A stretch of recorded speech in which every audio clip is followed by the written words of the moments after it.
Vice President, thanks for taking the time to do this. Absolutely. Well, I love to be here with all of you. It's a beautiful building and a beautiful morning.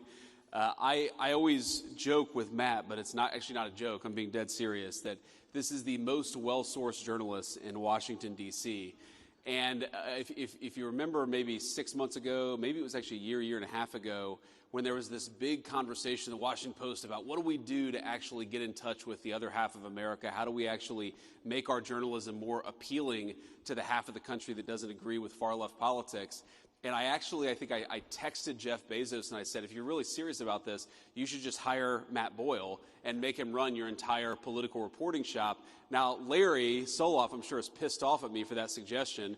But unfortunately, for the Washington Post, they did not take my advice. So I'm proud to be here with Matt Boyle and Breitbart, and thanks for everything you guys do. All right. So, Mr. Vice President, the big news this morning is new jobs numbers blew away expectations. Huge. From the September numbers, so these were delayed because of the government shutdown, more than double, 119,000 new jobs. And then also there's some interesting stuff in the wages numbers there as well that shows wages on the rise. Your thoughts on the jobs numbers? Okay, so a huge jobs report, and I assume the market is going crazy right now. It probably just opened, because what this shows is that the Trump economic policies are actually working. And you've got 119,000 new jobs. Economists thought that we would have about 50,000 new jobs, but that's actually just the headline number. If you look below the surface, I think the numbers are actually better. So number one, wages continue to way outpace inflation. If you go back to the 3 years of the Biden administration, the average American worker actually lost about $3,000 of take-home pay. In the first 10 months of the Trump economy, we've increased take-home pay by about $1,200, adjusting for inflation. So that's a huge, huge thing, and this jobs report confirms that. You have the number of manufacturing hours worked in the economy is actually going up. You see the private sector is really driving this economic growth and is driving the job creation. And this is really important, I know, to you, Matt, but really to me, and it's that we are seeing the job growth go to native-born American citizens. And what happened under the Biden administration is, to the extent there was any job growth at all, if you looked at the data, almost all of the net job creation in the United States under the Biden administration went to the foreign-born. Now, of course, some of those people are legal immigrants to the United States, but that means that a lot of the job creation was actually going to illegal aliens who shouldn't have been in our country. The best thing that you can say about the Trump economy is that American jobs are going to American workers for a change, and that's the thing that I'm proudest about with these numbers. Right. So now another big story is that last night President Trump announced that tomorrow he's going to be hosting a meeting with the New York City mayor-elect Zohran Mamdani. He calls him communist. I might have a He's not wrong tomorrow. about that. But anyway, point is that the Mamdani's rise can be attributed to his, everybody's, the new buzzword, if you will, is affordability. Sure. Right? Like, so how do we, people out there feel like the economic situation isn't that great. Look, we're 10 months to the day here since the inauguration. But they want to see more. They want to see more Yep. action. We've seen a lot of steps you guys have taken. A lot of people are putting a lot of faith in what Secretary Besson is saying, that the first half of next year the economy is going to boom because of the policies you guys have enacted. What's your message to those out there who feel like they haven't seen that gain yet? Yeah, well, first, Matt, the government shutdown didn't help, to be clear. And I do think that actually pumped the brakes a little bit on all the great economic news that we were seeing. And look, the Democrats, our attitude was, why are the Democrats doing this? They're the party of government. Why are they shutting down the government? For 10 years, they said to shut down the government is an act of economic terrorism on the United States. And it's sort of a question that answers itself, because I think that they were so worried about what the Trump administration is doing that they were willing to blow the whole thing up, hold a gun to the head of the American economy in order to get what they want. And that's going to cause a little bit of damage, but I think it'll be ultimately very, very minor, because we were able to get the shutdown wrapped up. And I guess my message to the American people who are still feeling like things are unaffordable, who are still feeling like things are rough out there is look, we get it, and we hear you, and we know that there's a lot of work to do. There's a lot of wood to chop, because the Biden administration put us in such a very, very tough spot. And the way that I think about this is it's always helpful to take this from the abstractions to the actual real things that people are worried about. So take, for example, a dozen eggs. I'll never forget this. It was one of the very first, maybe the single first press conference that the president had done since he had started his second term. And some reporter, probably from ABC, yells at him and says, "What have you done about the price of eggs? The price of eggs are up 300% over the past 3 years." And it's like, it was January the 23rd. It's like, what do you mean, what have we done in 2 days? It's going to take a little bit of time to fix that problem. And so if you're an American who's just struggling to get by, you work hard, you pay your taxes, you want your kids to have good opportunities, and the price of eggs goes from $2 a dozen to $8 a dozen under the Biden administration, and then under the Trump administration, it goes from $8 a dozen to maybe $6.50 a dozen. Well, to you, that is still a major problem. And even though we've made incredible progress, we understand that there's a lot more work to do. And the thing that I'd ask for the American people is a little bit of patience. This economy was not harmed in 10 months. It took a deliberate 4-year administration that was making life harder for everyday Americans, that was importing foreign workers instead of giving jobs to American workers, that was over-regulating, overtaxing, overspending. They were doing everything wrong. And as much progress as we've made, it's going to take a little bit of time for every American to feel that economic boom, which we really do believe is coming. We believe that we're on the front end of it, but we also recognize that we've got a lot of work to do to undo the damage that Joe Biden did to the American economy. And the last one I'll say, Matt, is let's be honest, it's not just Joe Biden. As much as I think Joe Biden was one of the most disastrous presidents of American history, we had a policy in this country for 40 years of shipping American jobs overseas and hiring foreign workers instead of American workers. That has caused the economic stagnation of the American middle class. There was one bright spot in 40 years, and that was the first Trump administration, and there is going to be a massive exception to that 40-year trajectory of American decline, and that's the second Trump administration. We just got to keep it going. Right. So now we're a year removed from you and President Trump winning a massive electoral victory in November 2024. And we're just a couple of months since our friend Charlie Kirk was brutally murdered by a radical leftist. But at the same time, we are seeing some, whether it's inside Congress, outside Congress, some divisions in the MAGA movement. And I get it that there's this issue, that issue, whatever. What would be your message to how to reunify this movement for the fights ahead, whether it's the midterm elections, 2028 and beyond?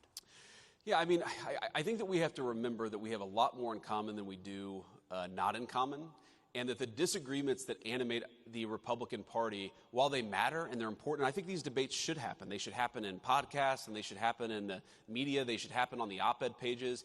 It's totally reasonable for the people who make up this coalition to argue about what our foreign policy should be, what our specific tax policy should be, what our housing policy should be. I mean, I had a meeting just yesterday that was focused in the West Wing about how do we get housing more affordable for young Americans because of all the things that got completely out of control under the Biden administration.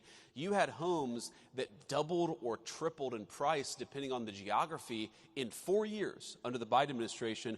We've got to solve that problem for our young people so they can afford to buy homes, start families, and actually build their own American dream. So I think my attitude is let these debates play out, but don't let the debates that we're having internally blind us to the fact that we're up against a radical leftist movement that murdered my friend a couple of months ago and that would throw many people in the Trump administration in prison, not for doing anything illegal, but for not following the far left's agenda. That is the real opponent here. A political movement in this country that has no animating principle, that has no agenda for the American people. Their sole obsession is to take down Donald Trump and anybody who helped Donald Trump govern. Focus on the enemy, have our debates, but focus on the enemy so that we can win victories that matter for the American people. That's my message. Right. So now, one of the things that powered your guys' victory, I think, a year ago was a political realignment in this country where we're seeing working class people shift to the Republican side, and the Democrats, frankly, are becoming the party of the rich. There was a new report that our partners here that put on this event, CGCN, published a couple of weeks ago called Class Dismissed 2. And in this report, they go into detail about how some of the numbers on this political realignment, 75%, more than 75% of the top 30 income congressional districts are represented by Democrats now. That's a totally new thing.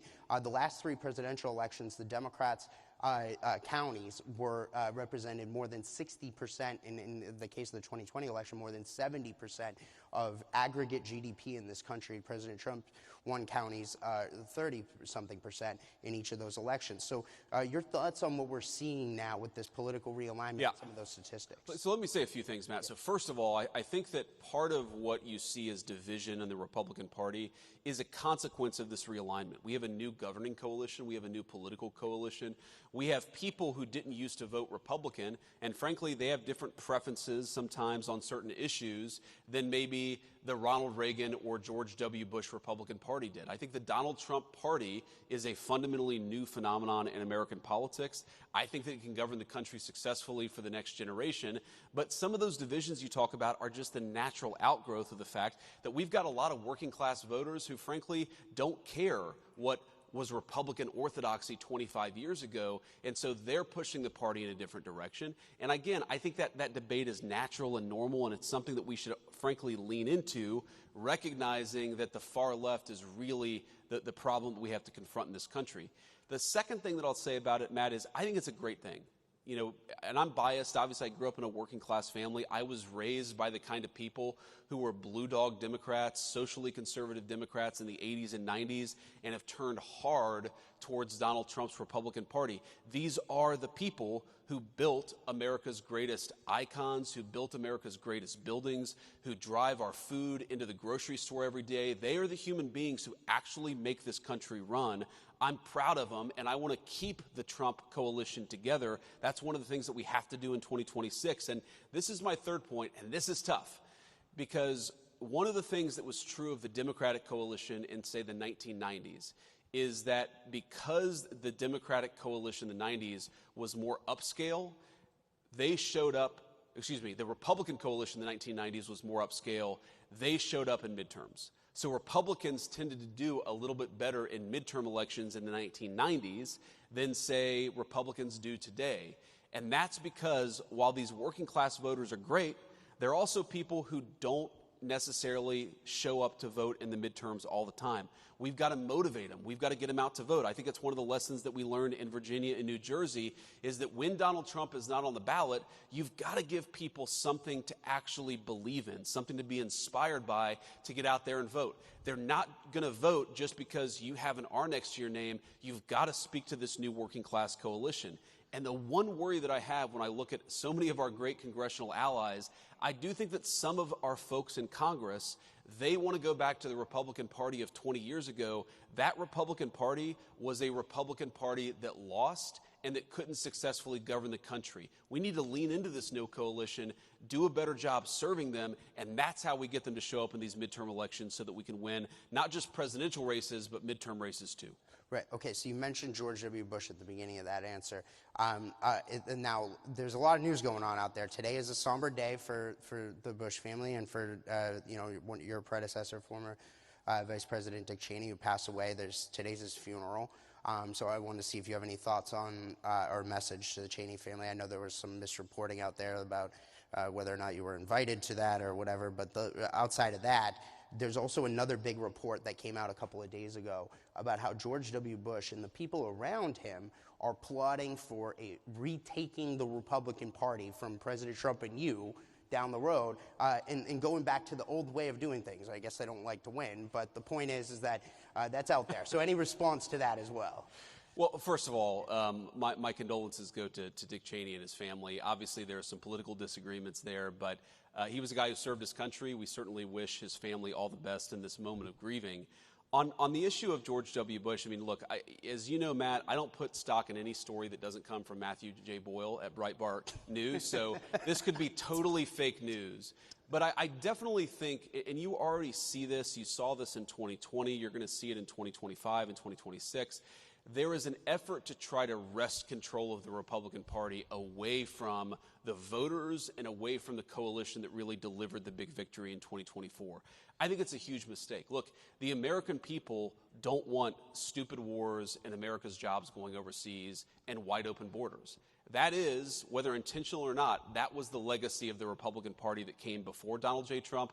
I'm glad the president got us away from that Republican Party. It lost, but it was also a disaster for the United States of America. Let's actually have a foreign policy where we focus on the interests of American citizens. Let's have an economic policy that's about building in the United States of America rather than shipping all of our jobs overseas and getting Wall Street enriched in the process. Let's have an economic policy that's about more self-sufficiency.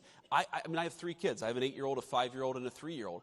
I don't want to wake up in a country where I take my kid to the doctor and they can't get antibiotics, because the antibiotics that were invented in the United States of America are manufactured in some foreign country. That is the legacy of the Republican Party that came before Donald J. Trump. We're not going back to it. Okay, so now you mentioned the foreign policy and the deals that we're seeing around the world. One of the things that's been the hallmark here of President Trump's second term, again, we're 10 months to the day since the inauguration, has been these deals. We were going to try to do this event last month, but I know you got called over to Israel on the Gaza deal. Sure. So give us kind of and by the way, we have in the audience here today, I know that there are ambassadors from at least 2 places. The European Union ambassador and the Taiwanese ambassador are here. Walk us through how President Trump has approached these various big picture deals, because I mean, he's got more than, I think, 85% of world GDP now in trade deals. Sure.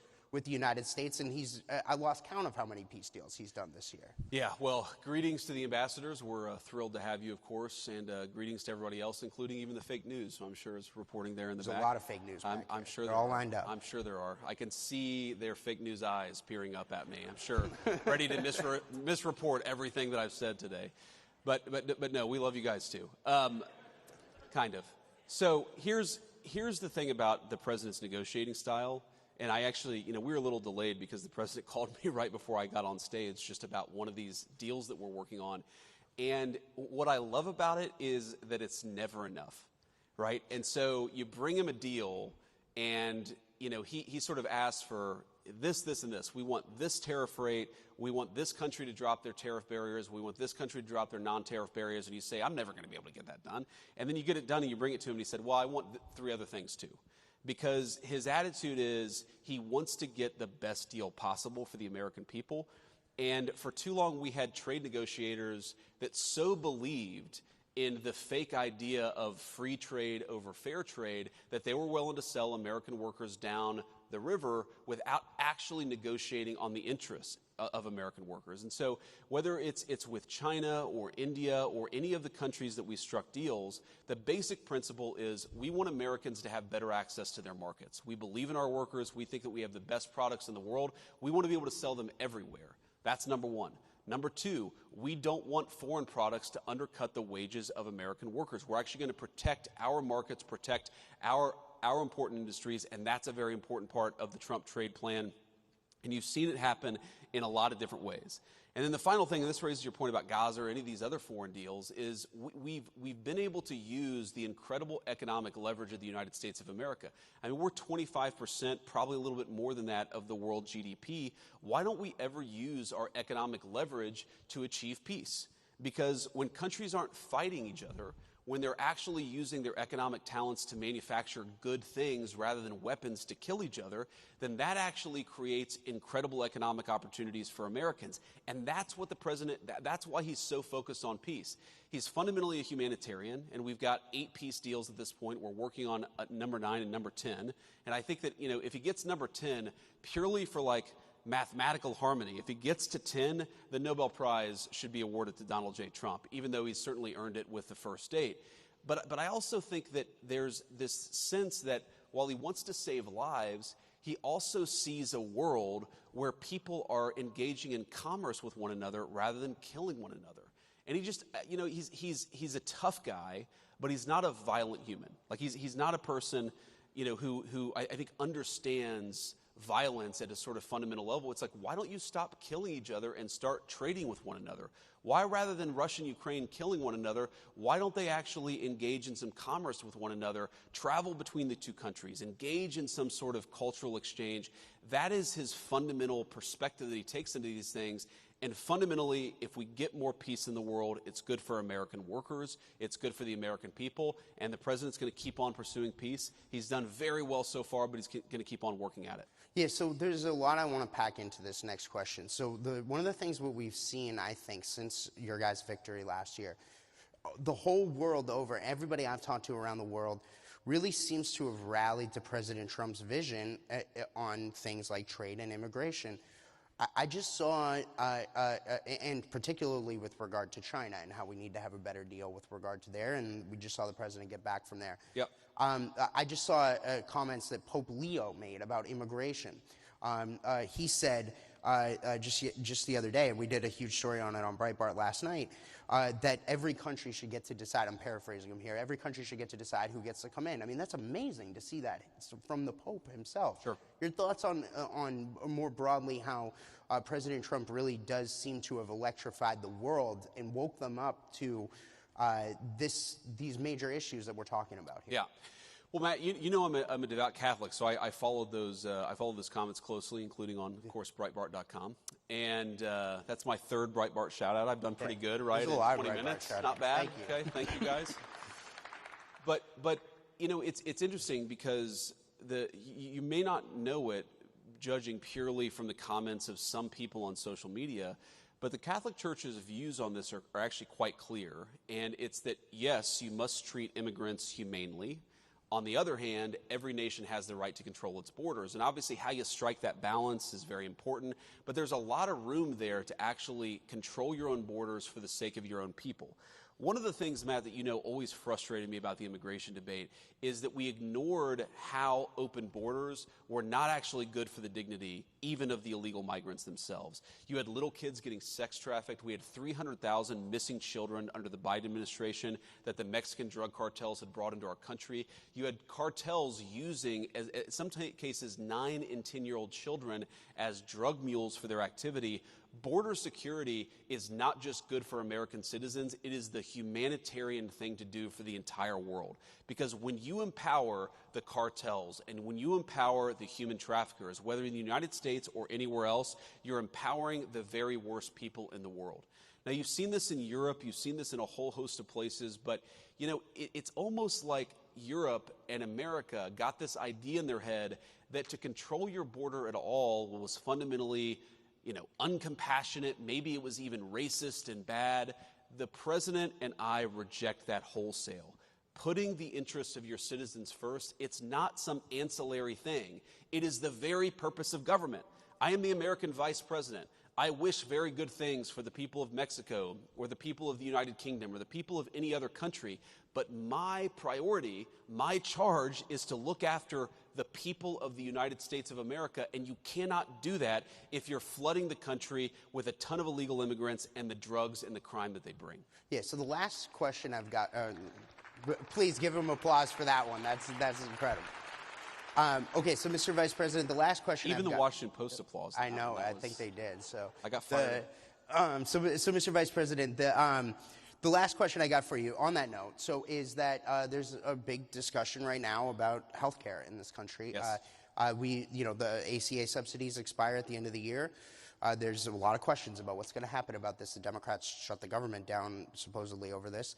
But where does this go? What do we do to address healthcare prices and premium prices and so on and so forth? What does that look like? Is it a reconciliation plan? Walk us through what happened. So what's so crazy about this, Matt, is right before the government shut down, we had a meeting with Hakeem Jeffries and Chuck Schumer in the Oval Office. Is this where President Trump gave them the MAGA hats? Yeah. This is not just that. But the president whispers to one of his personal assistants. They're all very good people. And she kind of runs off, and I think to myself immediately, oh, what the hell have I gotten myself into? And she comes back with 2 Trump 2028 hats to give to Jeffries and Schumer. And then he has the photographer come in, and he points at Jeffries as he's holding the Trump 2028 hat. And he's like, he says to the photographer, make sure Hakeem gets that. I'm sure he's going to want to use it in his campaign advertisements. And it was like a hysterical moment. But when we got to the serious stuff, and they said, we really want to address the healthcare problem, confronting the American people, the president said, well, absolutely. We agree. We want to address the health care problem confronting the American people. In fact, you people screwed it up with Obamacare, the Unaffordable Care Act, and now you're coming to us saying, let's fix it. Great.